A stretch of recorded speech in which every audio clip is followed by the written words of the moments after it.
Nascido no Recife em 1967, é bacharel em Administração de Empresas pela Universidade Católica de Pernambuco e também é doutor e mestre em Direito. Possui o título de PhD em Ciência Política por Universidade Americana e também é professor adjunto da UFPE. Foi secretário da Comissão Nacional de Estudos Constitucionais do Conselho Federal da OAB, representando Pernambuco. Entre 2010 e 2012, foi membro da Comissão Nacional de Defesa da República e da Democracia do Conselho Federal da OAB. É autor do livro O Novo Federalismo Brasileiro, publicado pela editora Forense. Atualmente, como vereador do Recife, desenvolve um trabalho de fiscalização da rede municipal de ensino. No Roda Viva de hoje, o vereador e ex-presidente do PSDB do Recife, André Regis.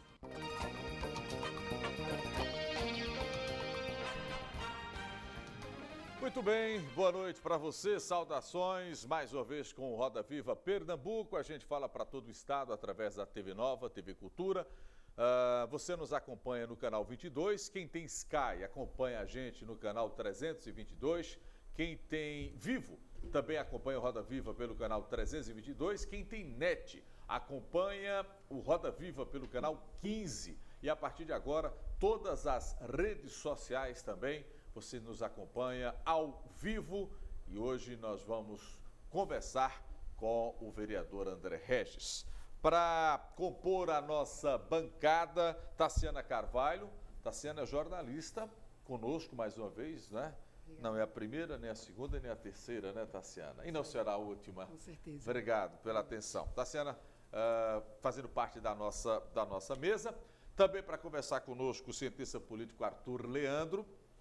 Professor Arthur, obrigado mais uma vez. Obrigado pelo convite, pela oportunidade. Por outras oportunidades, o senhor já esteve conosco, muito grato.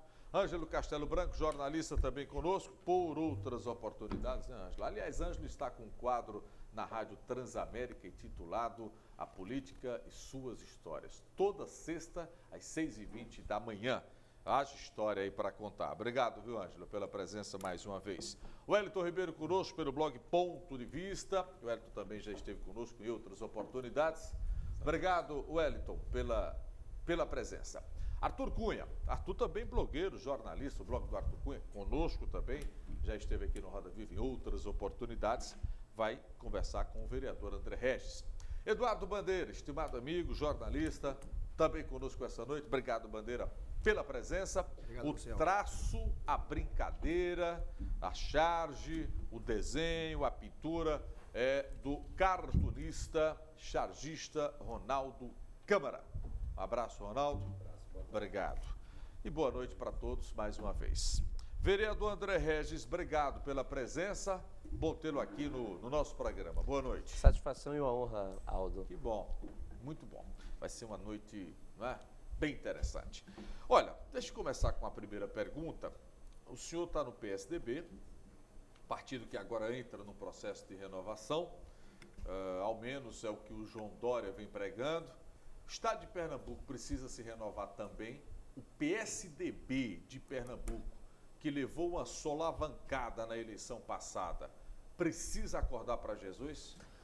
Olha, o PSDB de Pernambuco ele já vem num processo de reestruturação, a redefinição do seu papel, porque nós tivemos recentemente, não muito recentemente, a presença de Sérgio Guerra, que era uma figura política de grande dimensão no Estado, e o seu falecimento, o seu grupo político saiu do partido. Depois tivemos o grupo de Daniel Coelho, que era do PV, veio o PSDB, disputou a eleição em 2012 e 2016 para prefeito do Recife. Também Daniel Coelho sai do partido. Outros quadros como Terezinha Nunes, como Antônio Moraes, também saíram do partido. Então, o partido ele foi diminuindo de tamanho, o que também facilita um trabalho de renovação, na medida em que eu acredito que a gente tem uma liberdade grande eu acredito que, através do Instituto Teotônio Vilela, fazer uma renovação dos seus quadros. Perfeito. Tassiana, sua primeira Boa noite, participação. convidados, boa noite, vereador. Já pegando o gancho, né, sobre o PSDB, eu queria saber, né, qual é a sua opinião aí da eleição aí, Bruno Araújo sair eleito, né, depois dos caciques do partido falarem que ele era como se tivesse sobrado aí das opções, vereador. É o cabeça preta que Isso. chega, né? E só para complementar, o senhor até falou que o PSDB está no pior momento da história de todos os quantos anos? 30 anos, né? De partido, mais, 31 anos, né? E, realmente, agora, será que pode mudar esse quadro com o Bruno Araújo à frente? Olha, eu fui colega de turma de Bruno Araújo na Faculdade de Direito. Estudamos juntos, fizemos, tanto ele quanto eu, nós só fomos PSDB o resto da vida. Toda a vida nós fomos PSDB. Até agora. Ele sempre foi muito hábil do ponto de vista da sua condução, da liderança, da Assembleia Legislativa, liderança na Câmara Federal. Então, é uma avaliação equivocada acreditar que ele chegou porque sobrou. Ele tem os seus méritos na medida em que ele é alguém que circula bem, transita bem desculpa, com todos os grupos do... Do ponto de vista de voto, ele sobrou. Não, mas é porque eu entendi... Não, mas eu entendi... Dentro do partido, né? Não veja, não acredito que ele sobrou na medida que porque ele perdeu. Tá. Porque ganhar ou perder faz parte do processo. Ninguém acreditava que ele fosse ganhar a eleição para o Senado. Ele tinha uma eleição garantida para a Câmara Federal, né? E ele resolveu disputar o Senado. Então, ele foi para um desafio gigante. Então, não acredito que o fato dele ter perdido para o Senado o descredenciou para absolutamente nada. Ele está na presidência por seus próprios méritos de ser um quadro que também, enquanto foi ministro, enquanto foi a líder da bancada na Câmara Federal, ele construiu essas pontes com todos os segmentos do PSDB, desde os quadros mais históricos, como Fernando Henrique Cardoso, até os quadros mais recentes de ingresso no partido recentemente. Vereador, o senhor falou que o PSDB tem uma história de decência, né, ao longo desses 30 anos, 31 anos. E por que até agora não conseguiram expulsar Aécio Neves do partido?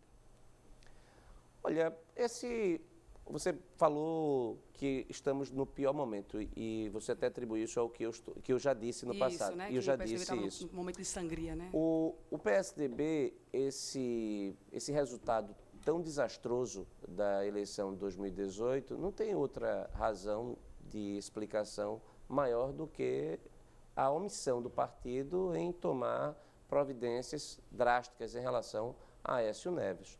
Enquanto Aécio Neves estiver no partido, será sempre um problema e o partido irá continuar sangrando. Quando Aécio Neves foi pego numa gravação que ele não negou, eu acredito que foi talvez o primeiro ou um dos primeiros membros do partido a ir para a internet, escrever um artigo e dizer, olha, Aécio Neves não tem mais condição de presidir o PSDB. Então, isso acontece. Esperamos que Aécio Neves, ele também não frequenta o partido mais. Houve convenção agora, ele não foi. A convenção que escolheu Alckmin também para candidato a presidente, também ele não foi. Então, ele só frequenta o PSDB em Minas Gerais. Há uma expectativa que eu acho que não vai dar certo, esperar que ele peça para sair. Mas teve um elemento, Tassiana, muito positivo, é que o PSDB foi o primeiro partido agora a estabelecer normas de compliance, normas de integridade, um código de ética, que é o primeiro partido, entre todos os partidos do Brasil, a estabelecer isso e muito em função do caso Aécio Neves. Passar para Arthur. Agora, antes de passar para Arthur, essa questão de compliance é muito estranho. A gente vai falar ao longo do programa, porque se essa regra funcionasse, o próprio Bruno Araújo não ia ser eleito presidente, porque está pendurado em meio mundo de coisas duvidosas. Se essa regra de compliance funciona, a primeira coisa que o partido tem que fazer era expulsar o Aécio Neves. Não, Bruno Araújo tinha um processo e o processo foi arquivado. Sim, mas tem outras denúncias. O partido tinha que expulsar Zé Serra. O partido tinha que tirar um monte de gente. Mas a gente vai discutir isso ao longo do programa. Arthur, depois Ângelo, depois Arthur. Vereador, boa noite. Eu queria trazer, levando em consideração, inclusive, sua formação de cientista político, a discussão para um nível mais estrutural. Aliás, o grande professor, né? Pois é.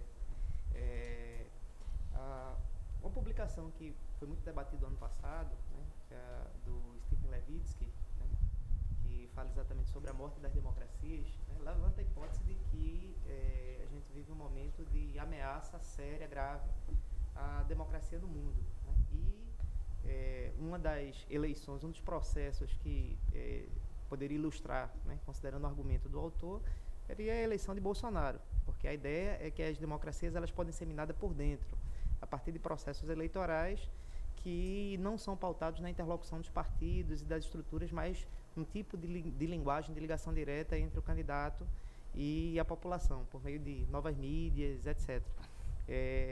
Como é que o seu partido faz a leitura do momento atual da democracia do mundo e a democracia no Brasil, considerando que a gente vive hoje um governo que tem esse perfil de comunicação direta com parte do eleitorado, que tem uma dificuldade de interlocução com os partidos no Congresso? Qual é a sua leitura sobre o momento da democracia no Brasil?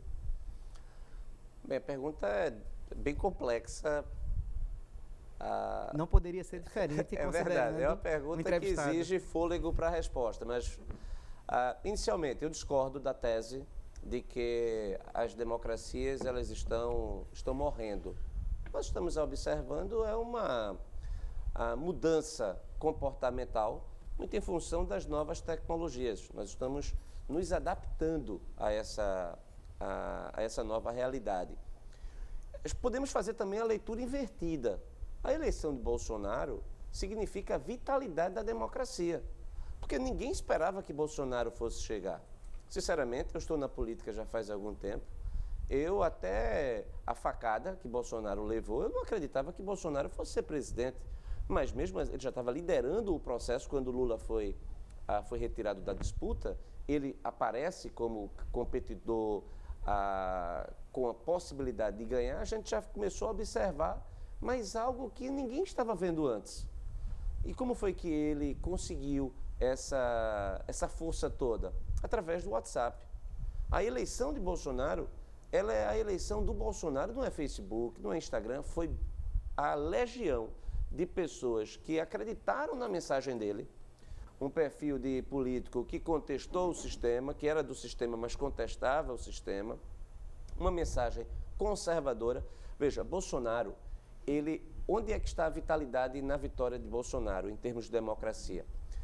Um dos perigos para a democracia é quando o partido político ele faz uma pesquisa de opinião, verifica o que é que o eleitorado quer e ele propõe exatamente o que ele captou.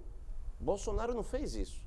Bolsonaro ele sempre disse o que todo mundo acreditava, que se um candidato falasse, jamais ganharia uma eleição. Então ele convenceu o eleitor. Ele foi para o debate, ele foi para o confronto e ganhou. E a gente tem que aplaudir a forma como ele se colocou na disputa e ganhou sem recursos, a eleição baratíssima, uma eleição que, olha, quem perdeu e nós perdemos, nós devemos dar o crédito ao vitorioso. Bolsonaro e todos os seus eleitores aí fizeram uma campanha sem similar. Então, não acredito que, veja, 5 meses de governo Bolsonaro, alguém está com medo que ele vai dar um golpe de Estado, alguma coisa assim. Errou feio quem fez as previsões de que nós teríamos um presidente que, em sendo eleito, e aí realmente a teoria democrática coloca que a democracia ela vem contaminada com o germe da sua autodestruição, quando você elege um não democrata, se as instituições não forem suficientemente fortes. Né? Então, eu acredito que nesse sentido a sua resposta. Pronto, ok. Quer complementar? Gostaria, sim. Deixa aí para Ângelo para voltar, senão a gente vai para o bloco, mas complemente a sua. Rapidinho? Não, é rapidinho. Então, dentro dessa lógica de que um dos princípios da teoria democrática é exatamente a aceitação do resultado das urnas dentro do conjunto de regras do jogo. A experiência, a eleição anterior, ela foi marcada pela contestação do resultado pelo seu partido, inclusive, do resultado das urnas. Da Dilma. Da Dilma, exatamente. É o momento Dilma-Aécio. Como é que a gente interpreta essa... Veja, não houve propriamente uma contestação. O que houve foi um pedido de auditoria, porque havia uma crítica ao sistema, e a crítica é legítima, de que o sistema brasileiro de urna eletrônica ele não é capaz de ser auditado. Então, o PSDB, pressionado, inclusive, pelos eleitores de Bolsonaro hoje. Isso é coisa interessante, porque Nós tivemos o eleitor de Bolsonaro de 2018, parte votou no PSDB em 2014 e por demanda deste eleitorado, você deve lembrar que a primeira declaração que Bolsonaro deu quando foi entrevistado no hospital foi questionar a urna eletrônica. Então havia uma demanda e o sistema de urna eletrônica, ele é seguro. Eu disputei, quantas eleições eu disputei, acaba a eleição eu vou para casa. Eu fico tranquilo, porque eu sei que não há fraude na contagem dos votos. Mas é preciso também se colocar que o sistema pode ser aperfeiçoado. Então, o pedido de auditoria não significa você contestar a vitória eleitoral. Ângelo, sua primeira participação. Pois é, boa noite. A questão, André, do chamado voto de opinião. Parece que o Brasil são países distintos quando a gente analisa, quando a gente faz uma macrovisão do ponto de vista eleitoral. A gente percebe, por exemplo, o fenômeno Bolsonaro, como você falou, foi um fenômeno interessante, um fenômeno bastante curioso, uma campanha diferente, uma campanha em contato direto com o eleitor através das redes sociais, e ele ganhou a eleição. Porém, no Nordeste, os resultados são diferentes. Você acha que existe alguma diferença entre o eleitor do Nordeste e o eleitor do resto do país? Existe aí alguma relação entre a velha política e a nova política? Veja, o eleitor do Nordeste, ele deu vitória ao Fernando Haddad, o Nordeste deu, mas Bolsonaro foi extremamente bem votado. Dos últimos candidatos que disputaram a presidência da República contra o PT no segundo turno, a performance de Bolsonaro foi excepcional. Ele não perdeu de feio, ele perdeu disputando e crescendo. O fato é que o PT ele construiu aqui a sua base de sustentação eleitoral, muito em função dos programas assistencialistas, e esse é um risco maior para o futuro do PT. Porque a história demonstra que o eleitorado que responde ao impulso assistencialista, ele muda com facilidade, ele é volátil. Então, o Nordeste era visto como o partido da arena. O PFL era o grande partido do Nordeste. Todo mundo lembra disso. Dizer, olha, então, no Nordeste ninguém ganha do PFL. O Miguel Arraes, quando mudou para o PSB, todo mundo do interior foi para o PSB, as pessoas viraram socialistas? Não. Então, há uma associação muito grande com o governo. A ciência política explica muito bem esse fenômeno, que é o fenômeno que a ciência política italiana... É o fenômeno Maria vai com as outras. É o fenômeno qualquer um que esteja no governo. Eu voto no governo. Perfeito. Então, a memória de quem estava no governo era o PT. Então, havia um medo de se perder os benefícios. Agora a coisa... Mas o PT está fora. Então, o futuro do PT para o Nordeste... Quem está no poder tem o poder de trazer, né? Justamente porque quem vive da assistência, ele tem medo de perder. Perfeito. E veja que o PT difundiu o medo. Sim. Se você votar nele, você não vai ter o Bolsa Família. Wellington, sua primeira participação. Boa noite, vereador. Eu gostaria de puxar o assunto para o clima aqui municipal, né, as eleições municipais. Recentemente o senhor estampou, ou melhor, os jornais estamparam uma fala do senhor em que o senhor afirmava que o processo natural do PSDB é ter candidatura própria nas capitais, que Recife não seria diferente. Então, qual seria o nome do PSDB para enfrentar essa eleição? Até porque dentro do município do Recife, a maior liderança do PSDB é o senhor, é o único que tem lá o mandato lá, né, que representa mais o PSDB aqui no Recife. E também aproveitando o gancho em relação às eleições municipais, como é que o senhor está vendo essa movimentação de João Campos, do PSB? Inclusive, não faltam denúncias até de deputados estaduais que ele estaria utilizando a máquina pública, né, se aproveitando da estrutura da prefeitura para alavancar essa candidatura. Olha, eu sempre defendi, dentro do PSDB, que o PSDB lançasse candidaturas majoritárias. Isso é conhecido. Acho que a gente não cresce se a gente não lançar candidaturas para o governo do Estado, para as prefeituras das capitais para as grandes cidades. Essa sempre foi a minha posição. E não vou mudar agora. Acredito que o time, se a gente não colocar o time em campo, a gente não cresce na torcida. E eu acredito que o PSDB vai seguir nessa linha, porque nós já temos praticamente um candidato a presidente lançado, é João Dória.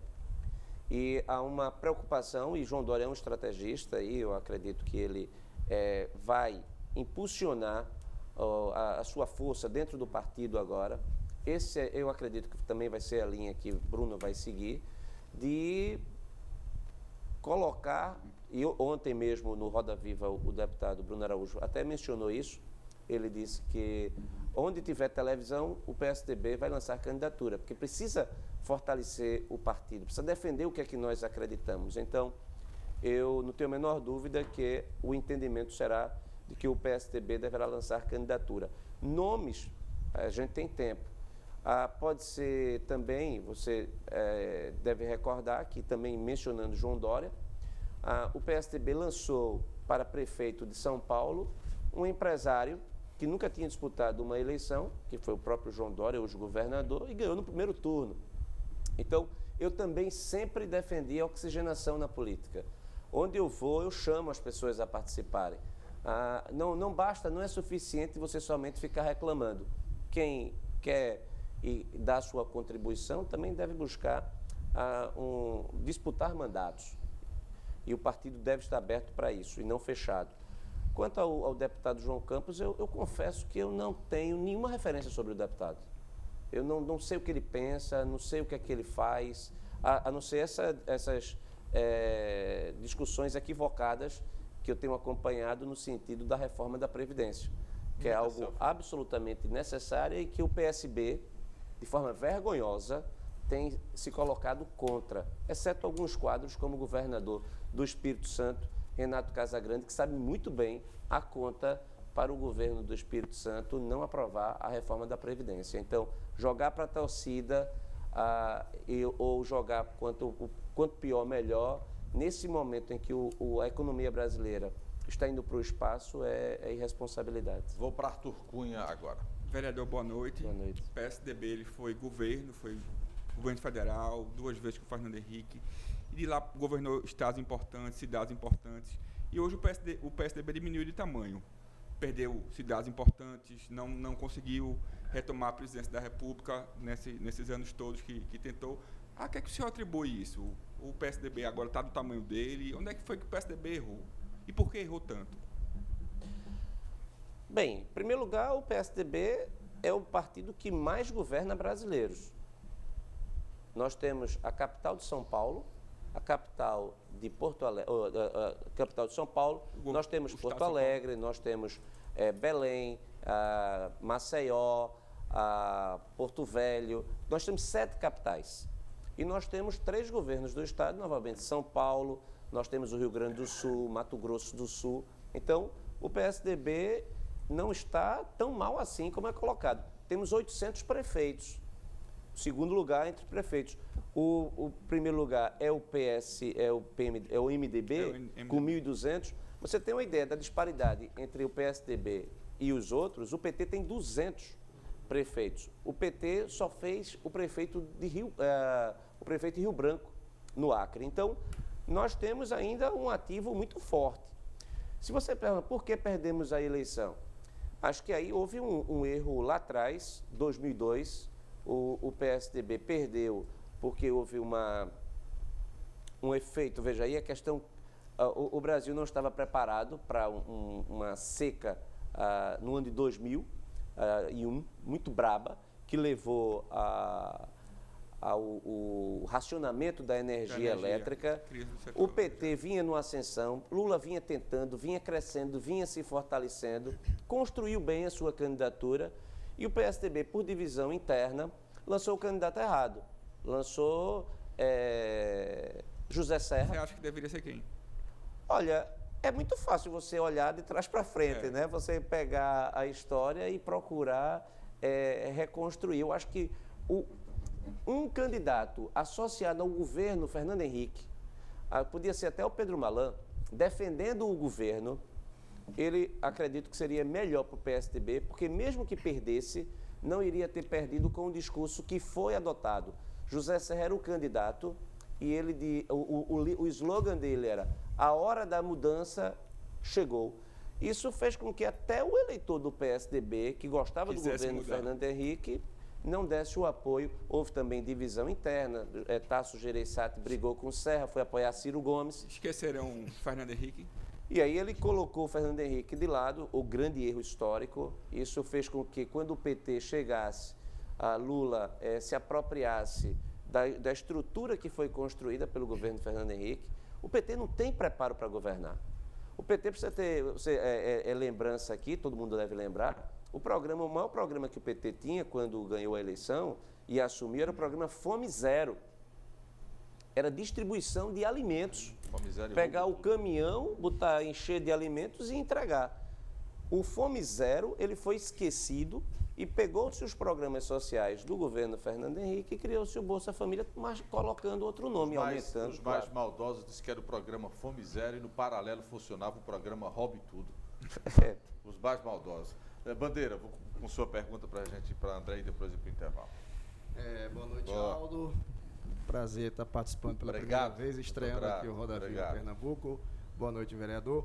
O senhor falou aí que a escolha do PSDB em 2002 em colocar José Serra na campanha, nessa disputa, foi um erro, ou um equívoco. O que é que o senhor acha da escolha de Geraldo Alckmin na última eleição? Também foi um equívoco do partido? E o senhor esteve agora recentemente com o Bruno Araújo, novo presidente do PSDB, que é pernambucano. O senhor esteve lá na posse dele e, obviamente, conversaram sobre política local. E o senhor mesmo mencionou aqui há pouco que o PSDB pensa em lançar nomes, candidaturas no Brasil como um todo. E o PSDB perdeu nomes importantes, como Sérgio Guerra, já foi mencionado aqui, Antônio Moraes, Daniel Coelho, Terezinha Nunes, enfim. E o Wellington até salientou o seu nome, né, como expoente máximo do partido aqui em Recife. A gente poderia fazer uma conjectura que o seu nome estaria apostos a disputar a prefeitura do Recife?